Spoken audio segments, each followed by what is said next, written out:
your patience. We had a bunch of little technology glitches that started actually for me at home when I was trying to print out my notes, and the printer started giving me all sorts of troubles, and then I showed up without my laptop, which is just a great start to the evening. So I really appreciate you guys being patient today.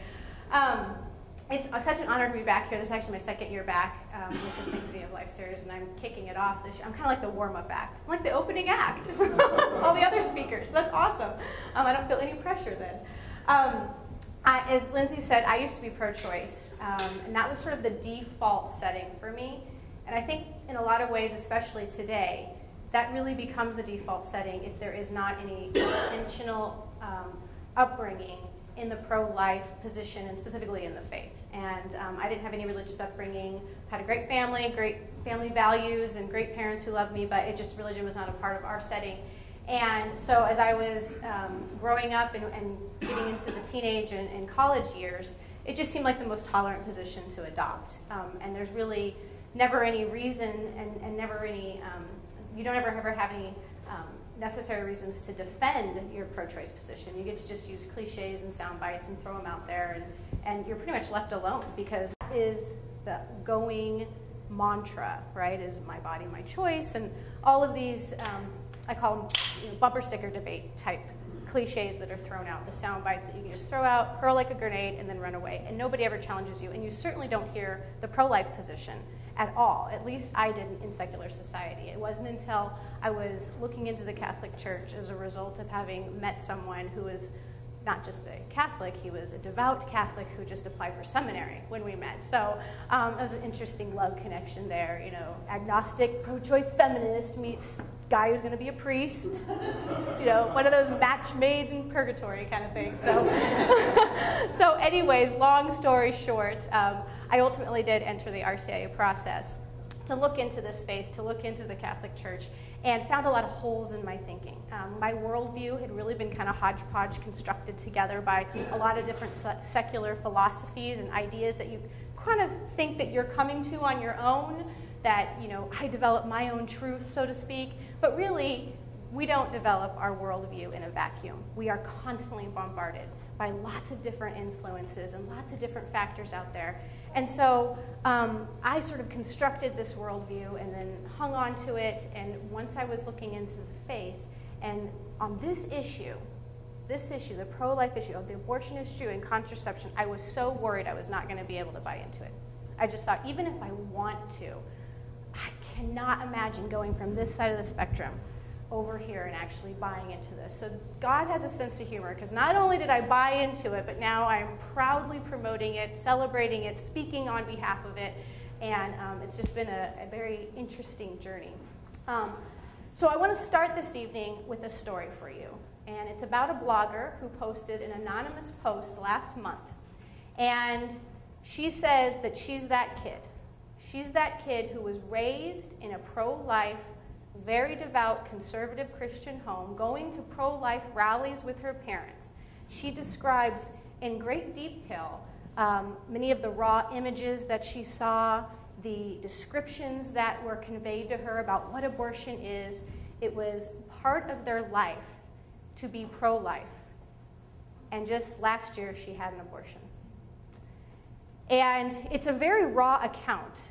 It's actually articulated very well how she shares how she came to shed God, who she calls one of the most heartbreaking breakups, where she realized it was was the most important relationship in her life, and she had the breakup when she was about 19, and she was finally able to shed this relationship with God, her creator, and now she's very comfortable and okay, almost okay, with being a humanist atheist.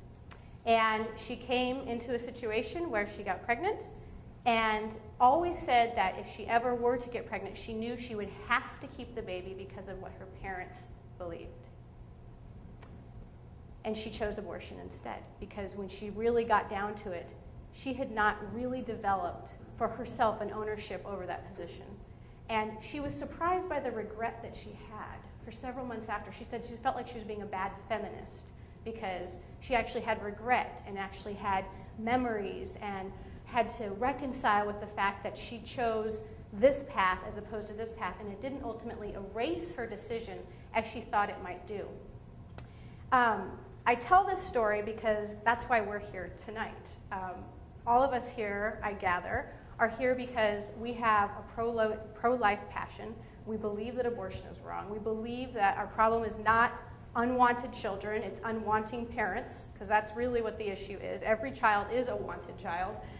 Every child is willed into existence, and the sanctity of human life is something that we uphold and recognize as something beautiful and precious. And we want our kids, and we want our grandkids, and we want our nieces and our nephews, and we want anyone that we have some sort of authority over, some sort of guardianship over, to come to that same conclusion and hold that and stay steadfast to it. We don't want them to grow up and be this blogger. And it doesn't even have to go that far. We don't want them to grow up and just become apathetic.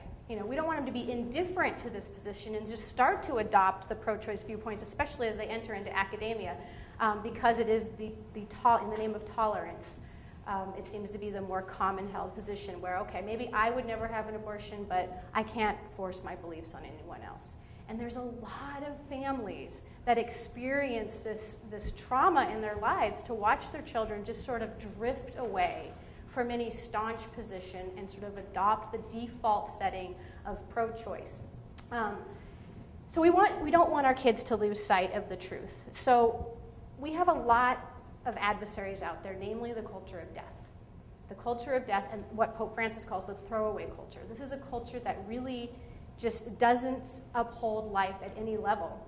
And it's everywhere. And it's really, really hoping that we have not done our job as parents. It's really, really hoping that it can get a foothold in with our kids and not recognize, or have them not recognize that each life is a unique, unrepeatable soul, loved and willed into existence by our Creator as a gift to the world to ultimately become a gift of self.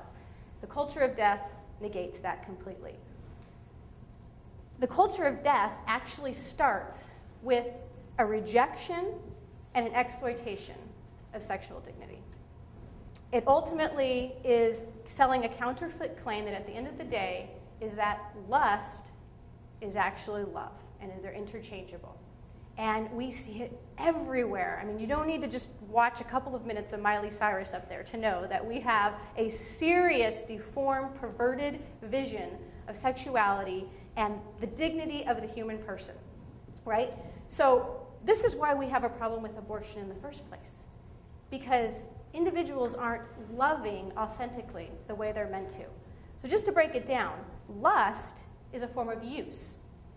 A lot of people will think the opposite of love is hate, but that's not. Those are some strong emotional feelings. Lust is use. That's pursuing this selfish desire, this selfish good at the expense of another, whereas authentic love is willing the best for the other, often at the expense of self.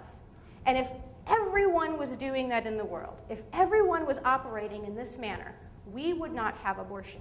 Because abortion is men and women not authentically loving one another, parents not authentically loving the offspring that come into existence as by nature because of the sexual act, which is how it happens. Society is not loving its members. We have a society that has laws in place that don't protect the right to life, this inalienable right to life that every single one of us willed into existence is meant to have. And finally, we have medicine that has literally sacrificed its integrity at the diabolical altar of lust. And what I mean by that is that we have medicine that in every other area of the human body and in biology, medicine aims to repair that which is broken, that which is ill, that which is sick, and get it back on track, except when it comes to fertility and pregnancy. And this is where much of its aim is to impair, mutilate, unplug, terminate what is working just the way it's supposed to, right? So we live in a culture that has adopted this worldview. We are in a culture where we have $50 million lawsuits. $50 million are awarded to parents because they didn't have an opportunity to abort their child in wrongful death suits, wrongful birth suits, I should say. But we have $2 million that's handed out to a family who loses their daughter on the abortion table. We're a culture that is more concerned with a right to die than a right to live. And it's everywhere. It is trying to take over. It's certainly taken over secular society. It's really kind of pushing in Europe big time in terms of the legal status and the political worldview, and it's really happening over here as well in the United States. And so it's all connected to this unraveling sexual ethic that was untied by the sexual revolution. A man was recently in the news. He just got, I think, almost 14 years for slipping his girlfriend an abortion pill, which ultimately caused the death of their unborn child. The culture is trying to slip the abortion worldview into all of the innocent minds, and it's doing it in all sorts of places that may be seemingly innocent, like entertainment and media and music and our schools, for that matter. And our kids are going to ingest it if they aren't properly formed. So what we need to do is build a culture of life inside our homes. What we're trying to do, I like to put it this way, is you're trying to hone the antenna, the moral antenna of your children, to sort of be tuned into the Holy Spirit so they can be open and receptive to the authentic wisdom of who the human person is, the sanctity of all life, and their worth as a human being, what their sexual dignity is. It starts there. They have to know about this stuff. There's a lot of different ways that we could kind of wrap up what we need to do in our homes to build this culture of life. I've kind of broken it into 3 different primary considerations that I think are important. The first is knowledge. We are not in an era now where kids just take what their parents say. Well, my mom and dad said it. Or that the faithful say, take what their church says.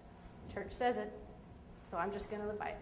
100 years ago, that was more the case.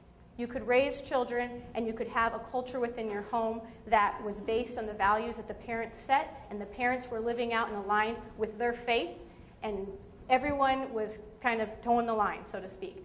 Not today. And I don't necessarily think that's a bad thing. I think God has given us reason and intellect, and it's okay for our kids to challenge and question and want to know. So you better know. You've got to know. You've got to know what your church teaches, because the pro-life position needs to be understood. If you're Catholic, needs to be understood within the context of the Catholic Church. Our church, if we believe what she says she is, if we believe she was literally established, the church was established by Jesus Christ, and we believe that Jesus Christ is the incarnate Son of God who walked among us and came in and said, on this rock I shall build my church, and that is our Catholic Church today, then she needs to be trusted on everything. Even the stuff that makes us uncomfortable, even the stuff that's a little bit hard to take sometimes, even the stuff that doesn't necessarily jive, isn't real convenient with maybe our lifestyle or our lifestyle choices. But we need to know. We need to know about our faith. We need to know about what the pro-life position is. We need to know who the unborn is scientifically through natural law. We need to understand philosophically the understanding of who the unborn is, and we need to be able to articulate it. We need to be able to pass that on to our children. Intention. We need to be intentional. We're intentional with a lot of things in our upbringing. We're intentional about teaching them to look both ways before they cross the street, about brushing their teeth twice a day. We're intentional about the foods that we serve them, the foods that we don't serve them, in hopes that they will adopt these habits and make them their own. You have to be intentional when it comes to the pro-life position. It's not going to just be something that they pick up. They will pick up lots of things, and we're going to talk about that in a little bit. But you have to be intentional. And we're going to get into some examples of what I mean about being intentional when it comes to this position. And finally, consistency. We need to be consistent. And that means that we know this in other areas. If you're smoking and then telling your kids not to smoke, there's an incongruity there. There's a contradiction there. That can happen when it comes to this pro-life position. And it can happen in subtle ways, ways that you may not even notice, may not even be aware of yourself.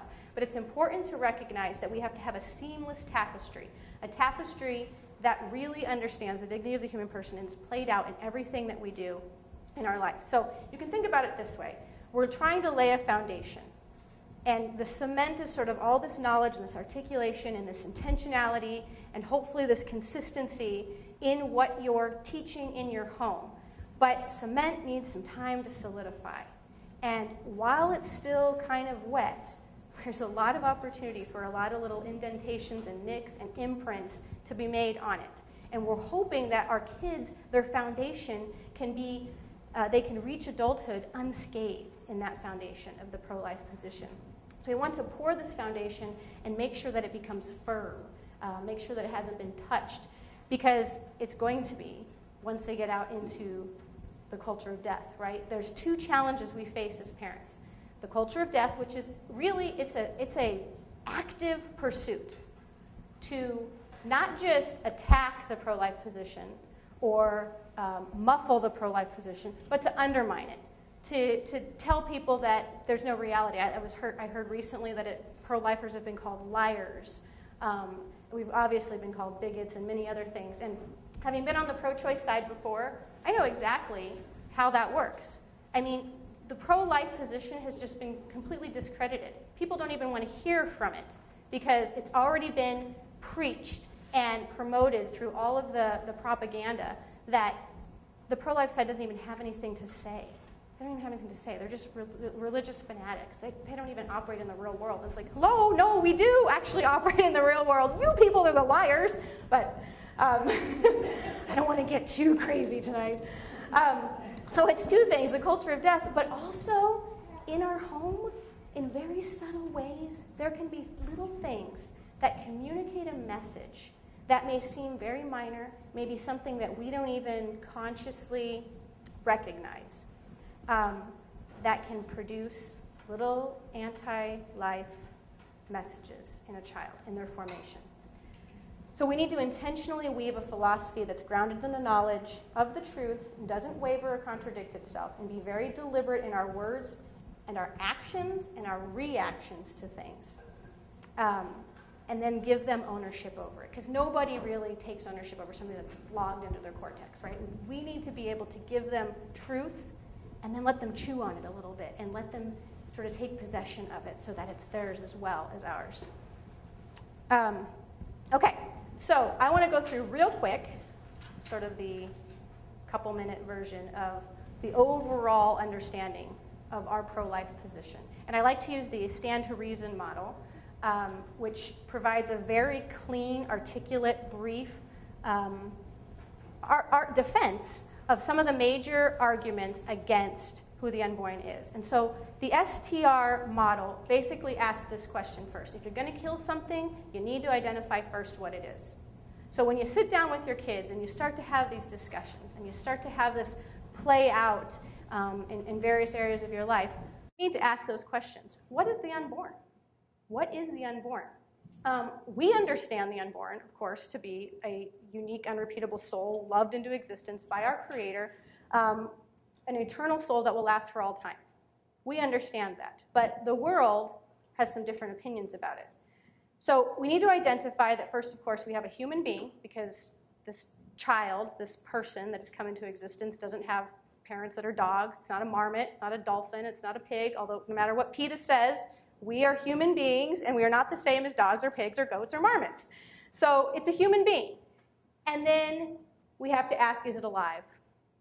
Well, it's growing, metabolizing, differentiating, dividing. This is obviously a human being who is alive and innocent. Innocent, not a parasite, not a terrorist on attack.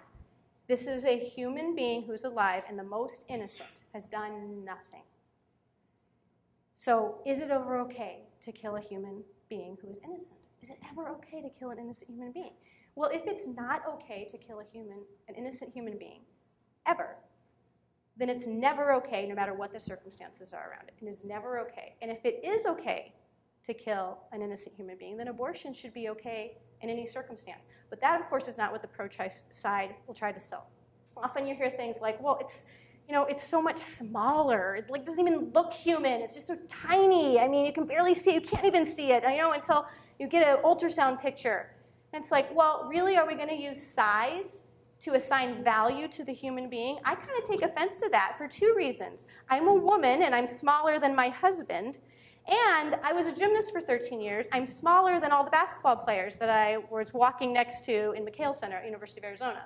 So I take offense to this idea that smaller means less significant, has less value. And of course, we know that that's just absurd. We don't judge the value of a human being based on their size. What about the level of development? Well, it's just a fetus. That's like saying it's just a teenager. right? That's just a phase of development that the human being is at that point. What do we expect a human being to look like at that level of development? A few weeks into conception, a few months, right? So that's like holding it against a baby that they're not at the same level of development. You know, a baby hasn't hit puberty, doesn't have breasts if it's a girl. Why should we hold it against that baby and say that they're not as valuable as the woman who is more fully developed? Absurd, right? So we cannot assign the unborn this degraded value simply because the level of development isn't quite to what we are or what we expect. Environment. Well, it's in the woman's body. Very good, okay? Glad we've established that. It is in the woman's body. That's where an unborn baby belongs for 9 months, give or take. And that's how God created it. And if you're a believer in the universe, that's whoever the universe is created it. But that's how somehow human beings come into existence inside a woman's body. And that's the environment. And we don't change our value based on where we are located. I don't change value when I go over to California. The dollar is worth less for me there in California, but my personal value isn't. And that also points out another point, that when we go into places that are not our environment, like the scuba diver who goes underwater or the astronaut who's up in space, their value didn't change simply because they were removed from their natural environment. So how can we say an unborn human being in their natural environment is somehow less worthy simply because of where they're located? Doesn't work. And as you notice, the astronaut is relying on, as well as the scuba diver, is relying on some very important equipment to keep him or her alive in this foreign environment that he or she is in. So because the unborn is dependent on a woman's body for 9 months, and then ultimately dependent on her body for nourishment after he or she is born, that does not change the value, right? Because we have lots of people who are dependent on human beings and things to keep them alive. A diabetic requires insulin. Someone who's on kidney dialysis literally requires that to keep them alive. So we don't use, and if a child fell into a swimming pool and you were the only one there, just because you're the only one that person's depending on does not make that child's life less valuable than anyone else. So these, and obviously 4 weak arguments doesn't make one strong argument. So when you put them all together, that still doesn't work. So these are the kind of things that you want to know and be able to communicate to your children so that they can recognize in other everyday scenarios that they see around them that logic doesn't make sense. And the good news is that kids are inclined to the truth. They have a natural understanding and appreciation, and sort of the innocence there helps them to really recognize the simplicity of this. You know, this may be a complicated subject when you bring in all the emotional side effects and all the emotional considerations, but it's very simple. It's just very simple. You just don't kill a human being, an innocent human being. It's just doing what they're supposed to be doing, growing and metabolizing, and just needs time to reach the point where they can be outside the womb. And so books like Horton Hears a Who, these are great opportunities to sit down and you read with your kids or your grandkids, and not just read it, but then always be looking for ways to pull from it, draw from it, some of the beautiful messages that can be tied into our understanding, that they understand you're small and you are important, you are valuable, you are a beautiful, unique, unrepeatable gift. We say that every night to our kids when we're putting them to bed. Almost every night. Sometimes there's some screaming involved, and maybe not always the gentlest of reminders there. It's something I need to remind myself. But we often try to close with, you are unique and unrepeatable. There's no other you. My daughter Avery she's 3 years old. She has a little friend who has the same name. She's always reminding me, no, there are 2 Averys. And I'm like, 2 people with your name, but not 2 yous. And we'll get into it later. But trying to set that foundation early on, you have these opportunities in books like that where you can just sort of reiterate and build that understanding from a very, very young age. This kind of, I will warn you that sometimes these kinds of attempts can backfire on you.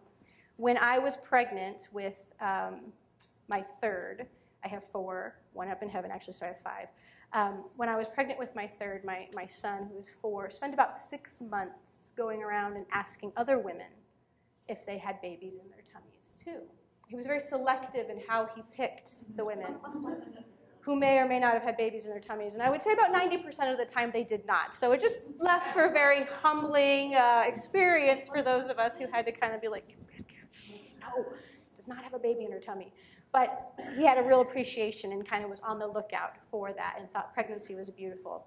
So the other thing about children is that you don't need to show graphic abortion pictures, especially early on. I mean, this blogger talks about how she heard about and she saw all the images of dismembered fetuses, and she's very raw when she says kind of what she experienced with that. And we don't need to do that at an early age to show the horror. You don't need darkness for light, to be beautiful, right? Children only need to see the good. They only need to see these kinds of pictures. My 3-year-old, I asked her, with no solicitation, I just asked her, what is this?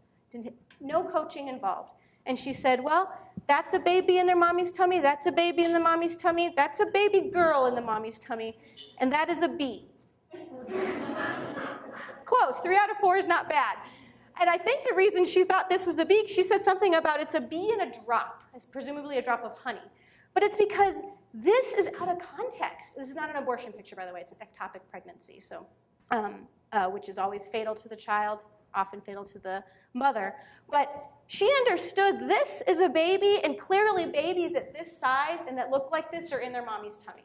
That's where they belong. So is this, and so is this. This is clearly something's wrong and something's off. So it can't be a baby. It's a bee of some sort. So that, again, just sort of shows the natural inclination toward being able to identify a baby. And when we were pregnant with the last couple of kids, where my older boys were old enough to recognize and understand, they would watch the fetal development videos over and over and over again on Baby Center. Loved it. Loved it. That was part, I homeschooled, and that was part of our homeschooling, was to kind of see where our baby was. What does our baby look like now? What is our baby doing?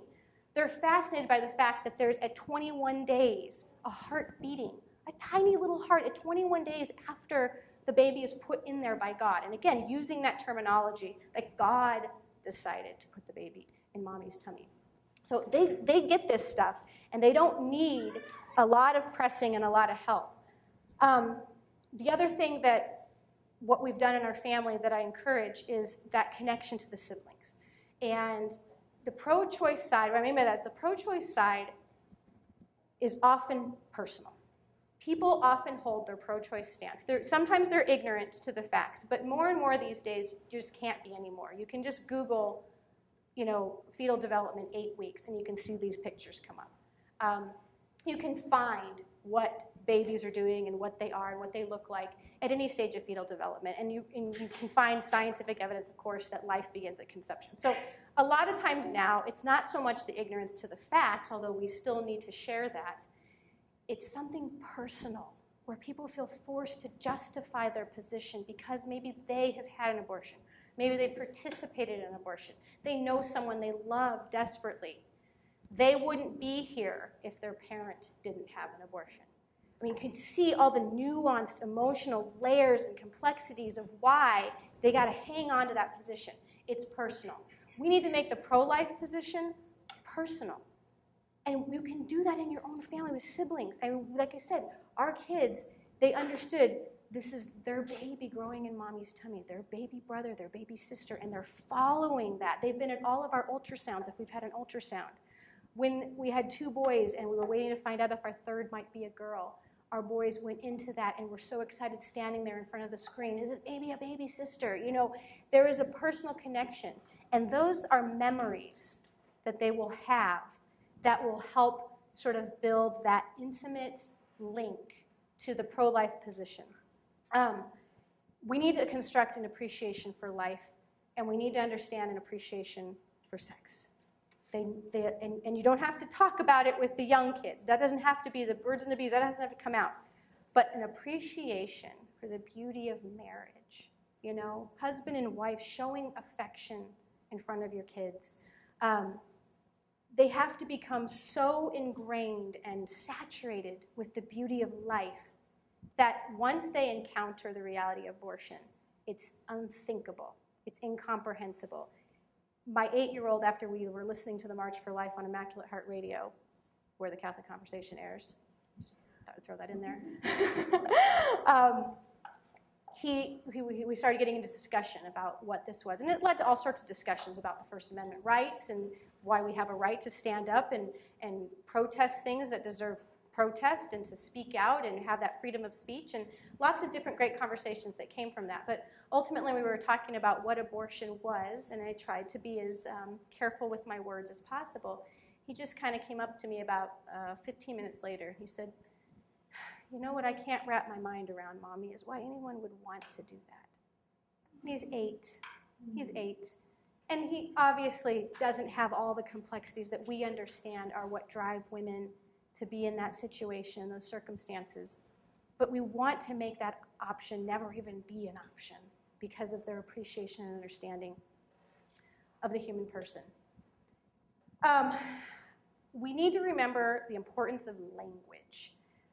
The world is knitting together, using language, this philosophy that caters to the culture of death. And you may not even pick it up necessarily at all times, but it is everywhere.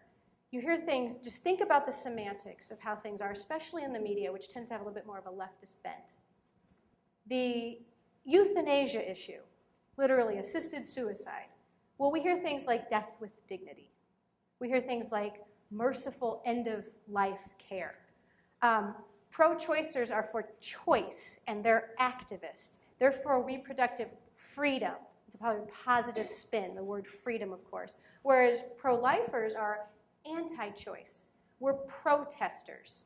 If you just look at some of how these little things are said, those who support traditional marriage, I've actually seen are now being called anti-marriage.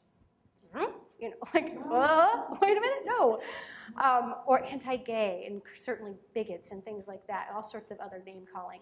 Whereas someone who's supporting so-called gay marriage is considered equal rights or for civil rights. So you can see how, I even saw, there was an article in Time last year, this really chopped my hide. There was an article about the child-free life and how more and more couples are just enjoying the child-free life, and it showed these, you know, these two, man and woman, just sunbathing with their sunglasses, and the article just goes on to explain about how more and more people are choosing this and that they're fulfilled. Women are fulfilled, men are fulfilled. It's bogus. It's not true, but child-free, because that's positive, not childless. Less is negative. So even in just those subtle ways, there are cues from the culture that are meant to sort of subliminally twist, and sway our thinking about these issues.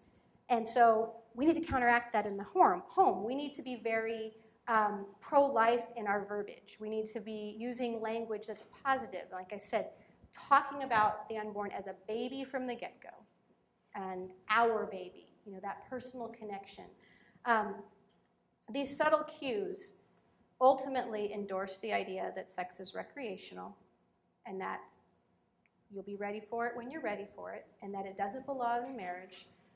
It's based on emotional self-serving, and that lust is equal to or better than love, and that children, of course, are burdens or commodities. All of those nuanced use of language to push that pro-choice viewpoint is ultimately falling back on that idea that children are burdens and commodities. So how do we then answer the question in our own home about the pro-life language and the pro-life philosophy that we're trying to weave when we're living out our faith, we're aligning with our faith, we believe in the pro-life position, we really want our children to adopt the pro-life position. So then how can we ever come across as anti-life? How can we ever come across as putting some dents and nicks and little imprints into that foundation that we talked about? Very simply, the question of more babies in your home.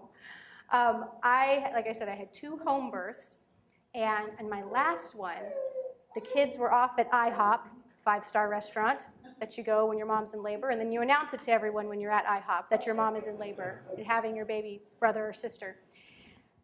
So when they came back after the baby was born, came back to meet their new baby brother, they kind of walked in, and I was literally just back in my bed. Midwife is still doing all the APGAR tests on the baby, and my son comes up to me and looks at my stomach. When can God put another baby in your tummy? And it was sort of one of those moments like that. And then this was sort of my reaction, and my husband's reaction was like, oh, and you start having sort of seizures, and you're thinking to yourself inside, like, what is he talking about? But because we have made a conscious choice to be intentional, again, that word intentional, and be deliberate, in those situations, I'm not caught off guard. I'm not shocked. As hard as that is, my answer is very calm. It's very joyful. It comes with a smile, despite the fact that I'm sitting there thinking, you got to be crazy. You're even thinking about that. I just gave birth. And I simply put it as, I don't know when God will bless us with another baby. He's actually given women a beautiful design that gives them some time to heal and time to prepare for the possibility of another baby if God chooses. But right now, I have this one, and my body is doing things now to care for this baby. My children see me nurse. I mean, I use the hooter hider and everything, but I try to be, conceal it. But they understand that the beautiful gift of the woman's body and what she's able to do. In fact, it came up in conversation once that my 6-year-old said to my husband, why is it that women are the ones that are like Christ, where they have to go through all that physical pain and suffering? And we talked about sort of the whole shedding blood for new life and things, but he sort of came to that conclusion on his own. And he said, and you, Daddy, guys are just sort of leaning over. And I think he got this from a picture he had seen of me in labor, and my husband sort of leaned over with his hand on my shoulder. But this was his understanding of women have this design, and they're more like Christ in what they're going through, the suffering, the physical suffering that they're going through. And so we tried to use this as an opportunity to explain, and my husband was trying to do the opportunity to explain that he's called to be like Christ in other ways, to die to himself in different ways for the family, and that that's really what the man is meant to be. And we didn't have to get into Ephesians 5 too much at that point. We didn't need to. We just talked about the beautiful differences between men and women. And then my 8-year-old pipes in and said, yeah, women are able to give birth, but men can pee standing up. So it's, a little give and take, right? But these kind of conversations happen at the dinner table in our house. So we handle these discussions with care and with intention. And the saddest thing for me that I have witnessed personally are beautiful, wonderful families and couples that have their kids with them, and you may get into a conversation about babies. More babies, another baby, are you pregnant? And I mean, these are families that have big families, but, are you thinking of another one? And the reaction sometimes, oh, Lord, no. Or, no, I don't think so, I hope not. Or, nope, can't afford that one. No room in the inn. Some of those fun kind of quirky things. And the kids are standing there. That leaves an impression. It leaves an impression, because how can we be joyful and celebrate and get all excited and applaud and bring dinners to these women who are having babies, and we talk about it and we truly are excited and happy for them, these other families. But then our response about the possibility of another one of them in our home has a totally different reaction.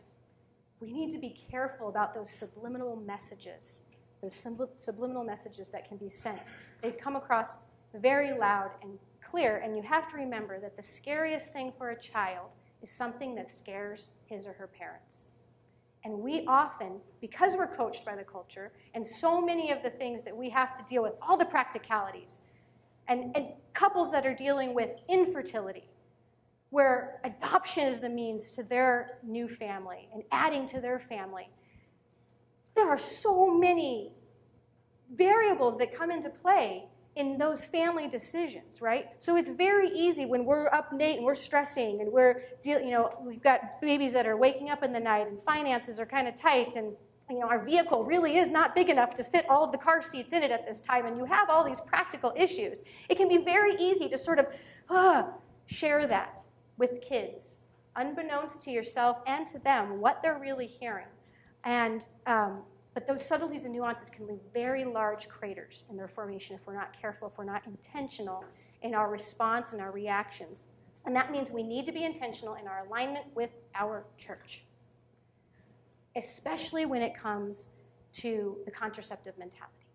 And the contraceptive mentality was coined by John Paul II to basically say this idea that where we understand that marriage and sex go together and they're intimately intertwined to mean new life comes from that marital embrace. It's another thing as your kids get older and we talk about this idea of sex. Use it the way our church understands it, the marital embrace, the nuptial union. I mean, that's kind of heavy language, but this is a heavy subject. This is a big deal. This is not just something that you do when it feels right. This has a purpose and a design and an intention, and it belongs in marriage. That's where it's meant to happen. It's the renewal of the wedding vows. The one flesh union is the renewal of the wedding vows. But since the sexual revolution kicked off, we have separated and we have said, well, you can have that relationship without children, without the fruit and blessing of children. Yes, it's about the union of the spouses, but that union is supposed to be open to the possibility of new life. And if we have a mentality that, even if it's ever so slight, have a mentality that sex does not belong in marriage and that it does not lead to children, that marriage is not about children, then we are sending messages that suggest to our children that we've bought into this sexual ethic that contradicts our church's teaching and what is true of our natural law and true of our design. The contraceptivity must be avoided. And here's a couple of things. I want to say it loud and clear, especially if you have friends or loved ones who claim to be pro-life but are very strongly rooted in the idea that contraception is the answer to abortion. Contraception treats pregnancy as a disease and abortion is the cure when the preventative prescription fails. You can't truly be authentically pro-life in your home, elsewhere out there, speaking on behalf of it, or just quietly living it out if you buy in to the contraceptive mentality, if you actually believe that contraception or sterilization is good for you, or is allowed for you, or is okay in your circumstances, because you're missing the connection there, that contraception actually leads to abortion. It not necessarily be for you, it not necessarily be you or your friend contracepts and thus will get an abortion when that contraception fails, because it does fail. But the mentality of how we view children and how we view the one flesh union between the husband and wife, that speaks volumes. If you're adding contraception into it, you're saying we are closed off to the gift and the blessing and the fruit that comes from the sexual union. And every child is a gift, not just to the family, but to the world. This is where I like to really try to bring home the stories for our kids, sharing with them their birth, sharing with them when we found out that they had been put in our tummy. Never should any child ever hear things like, you were an accident, right? That happens so often. My sister was an accident. We didn't really, or that was, the kind of the subtle little like, oh, we didn't know that one was coming. Those send messages. No child's an accident. You may not have necessarily expected that one to be coming along, but God did. And your entering into that act suggested you understood what can come from that union, from that act. I mean, this isn't rocket science. Since the dawn of man, this is how babies come to be. So this is something that we need to talk about with our kids in that context, that what is the plan for our family? You were intended to be here. You were part of the plan. You were part of the plan. And this leads me to talking a little bit about miscarriage. Oh, man, I had a miscarriage. I've had one. And I didn't know until I entered the childbearing years and was married, and we started having kids, and everybody around me was having kids. And I did not know how common this was. It's not talked about. Women carry the cross of their miscarriages, 1, 2, 3, 4, 5, and then some. And nobody talks about it. Nobody thinks that it's something that should be talked about. I believe it is. I believe it is, and here's why. I think we need to honor our miscarried children in our families.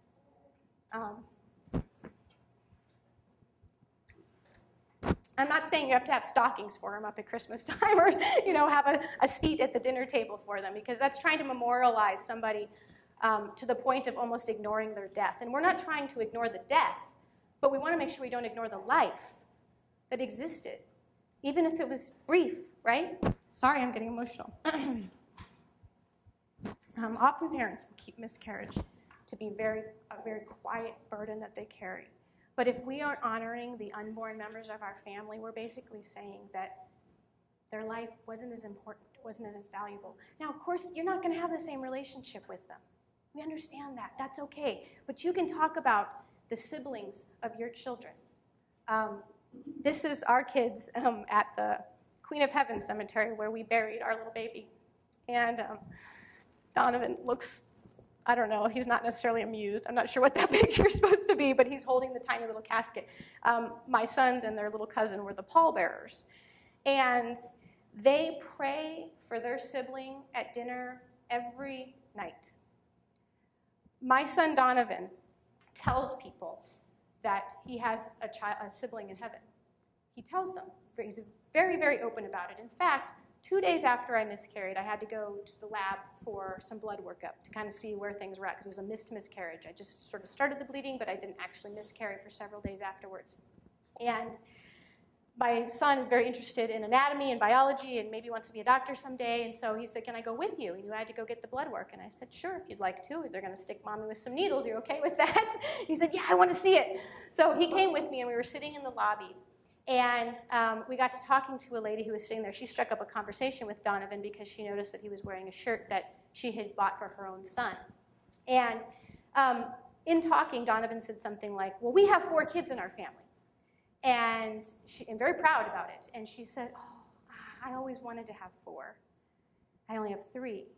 And he said, well, actually, there's 3 of us here, but our baby died today. Our baby's up in heaven. So that's why we have 4. And she just sort of kind of sunk, and she looked at me. She said, I'm so sorry, miscarriage? And I said, yes. She said, I had one of those. And then she goes on to tell me a very horrific story of how losing her baby at 4 months gestation in a horrible attack on her by a drugged-up sister and her boyfriend. And so she miscarried her baby. And fortunately, Donovan at this point has, kind of frolicked off to spin around and go bother the receptionist for a little bit. And so when he came back, though, he heard me saying, oh, my goodness, that's terrible. I'm so sorry to hear that. And he said, what? What's terrible? And I said, well, this nice lady also lost a baby that was in her tummy. And so he stopped and he looked at her and he said, well, then you do have 4 kids.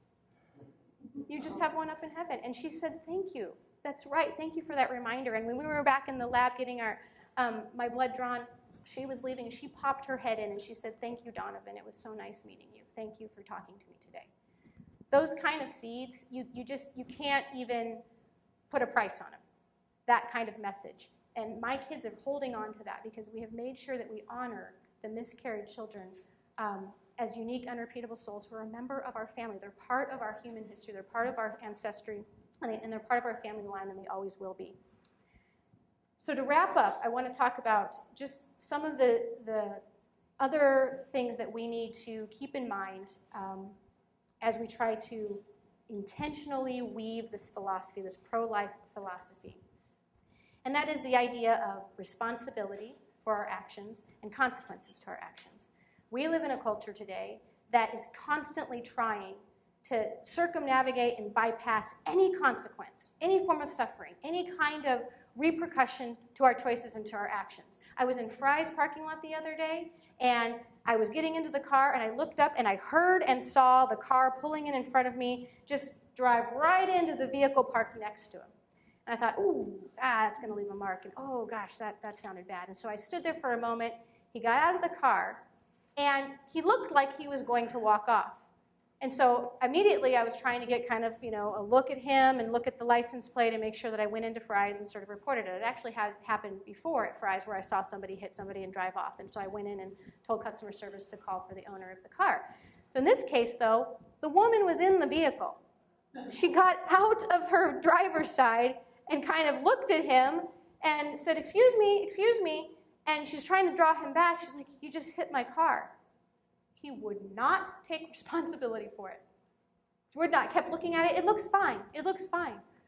And she wanted to get his insurance information. So I came over and I said, you know, if you need my phone number, I saw it happen and started getting into a discussion with the guy. And I said, listen, sir, if this had happened to you, you would want the person to stop and give you the insurance information. It's really not that big a deal.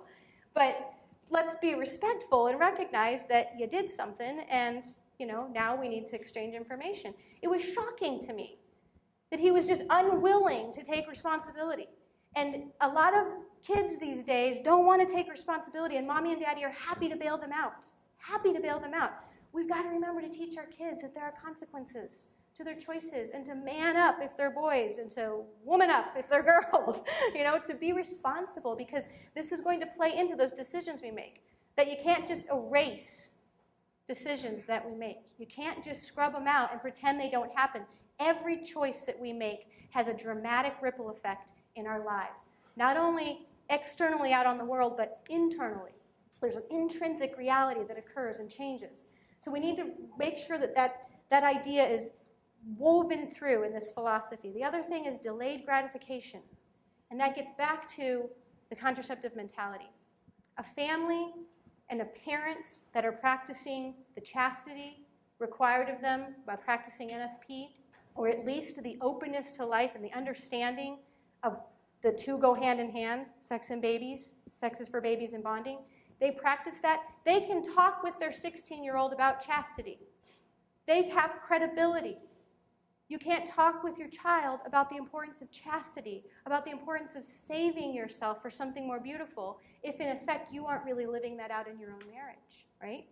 And this delayed gratification can play out in all sorts of places. You can have a snack later, not right now, after your chores are done.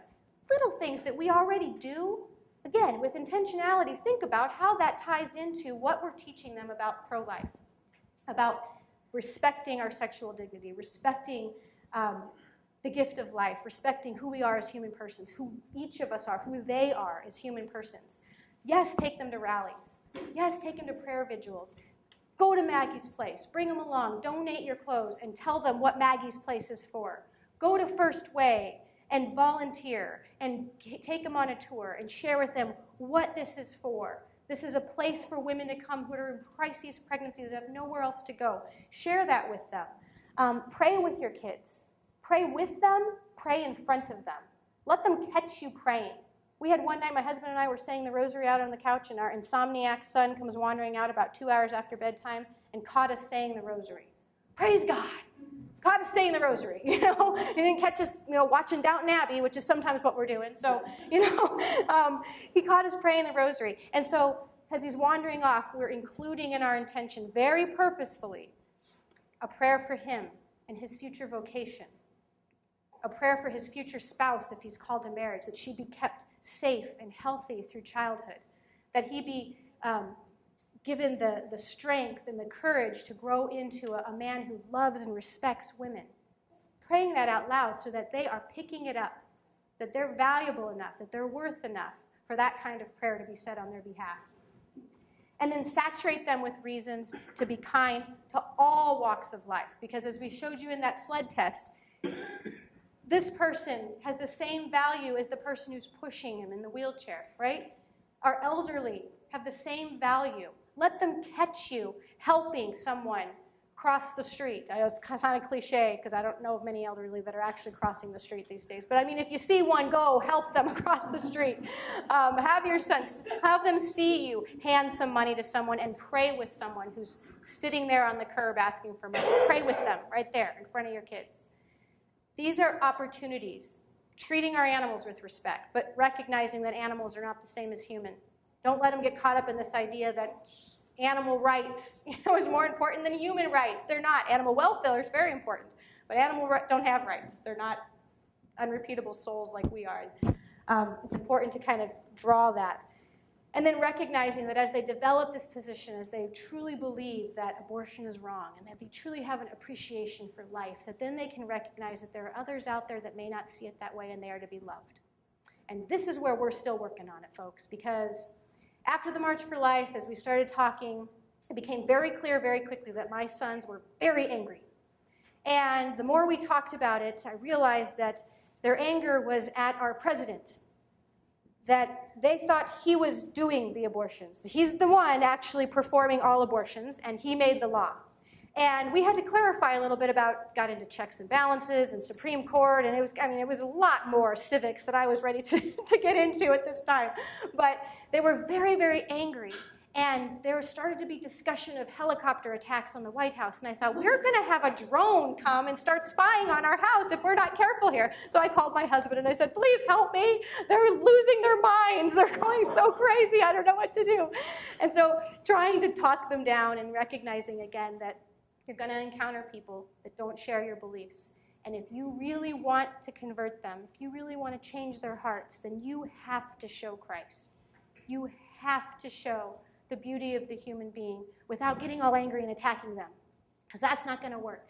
And that's a lesson for all of us to remember as we journey through this life, trying to live out our faith and live it with a steadfast resolve to really be a witness, especially in this call to the new evangelization. So I thank you guys so much for being here, and I now open it up to questions if you have any. I covered it all.